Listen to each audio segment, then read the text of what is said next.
এবং এখন আমাদের একটা ঠিকানা আছে, আমরা অফিস নিয়েছি। অফিসের মধ্যে নাম্বার দেওয়া আছে কার্ডের মধ্যে, সবাই অফিসের মধ্যে আসবেন, ফোন দিবেন, আমাদের সাথে কথা বলবেন। আর আরেকটা কথা হলো, যেটা আমি একদম ব্যাপকভাবে বলতেছি, ফোন দিবে টাকার জন্য কালেক্টর, তাকে আমরা অপমান করবো না। একটা তারিখ যে টাকা এই তারিখে দেন নাই, এটাই অপমান।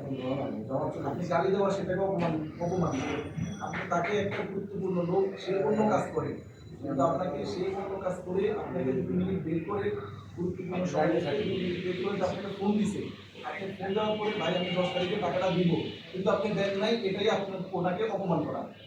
তা আমরা ইনশাল্লাহ আশা করি কার্যকর কমিটিকে আর কেউ অপমানভাবে না করব, এবং যাদেরকে নতুনভাবে দায়িত্ব দিচ্ছে ওনারা অনেক ব্যস্ত মানুষ, এই কারণে তাদেরকে নতুনভাবে আবার দায়িত্ব দেওয়া হয়েছে। ইনশাল্লাহ আমরা আমাদের এই বিষয়গুলো যথাযথভাবে খেয়াল রাখবো। আর হচ্ছে 26, 27, 81 নিজেদের মধ্যে মাকসাদের সম্পর্কে কার্যকর কমিটির পরামর্শ ছাড়া কেউ কারো সম্পর্কে কোনো আলোচনা করবেন না। এগুলো আমাদের কানে আসছে, এই কারণে বলছি, বিতর্কিত কোনো আলোচনা করবে না কার্যকর কমিটির পরামর্শ ছাড়া। হ্যাঁ, কার্যকর কমিটির পরামর্শ ছাড়া নিজেদের মধ্যে অথবা অন্য কান থেকে শোনা আল মাকসাদের সম্পর্কে বিতর্কিত কোনো আলোচনা কারণ নেবেন না, করবেন না। যদি কেউ বলে আমাদের কাছে জানবেন যে ভাই ফরজ ভাই এই কথাটা এইভাবে শুনছিলাম, এইভাবে আছে, এটা কি সত্যি নেই, তখন আমরা একটা পরামর্শ দিব।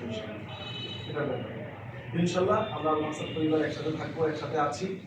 ইনশাল্লাহ কেউ ইনশাল্লাহ বলে থাকবেন না। আর আপনারা যদি আমাদেরকে সাহস দেন আর্থিকভাবে, আমরা যেটা বলছি, আমরা ইনশাল্লাহ এই বছরের শেষ থেকে আমরা যে জায়গাগুলো দেখতেছি, আমাদের যে জায়গাটা দেখছি, সেটাতে ইনশাল্লাহ আমরা কাজ করার খেয়াল করবো ইনশাল্লাহ, যদি আমরা জায়গাটা পাই, অথবা অন্য কোনো জায়গা পেলেও আমরা 2 বছরের ভিতরে ইনশাল্লাহ কাজ করতে হবে।